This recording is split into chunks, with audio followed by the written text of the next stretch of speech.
гайхамшигт нэгэн шинэ ертөнцийг чамтай хамт нэхийг хүсэж байна.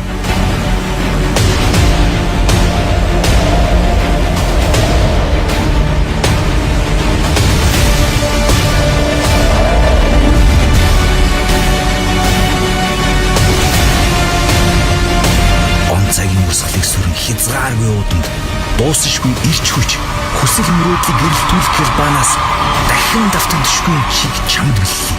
Бидний бүтээх тэр цаг хугацааг 12 дахь ертөнц гэж нэрлэлээ.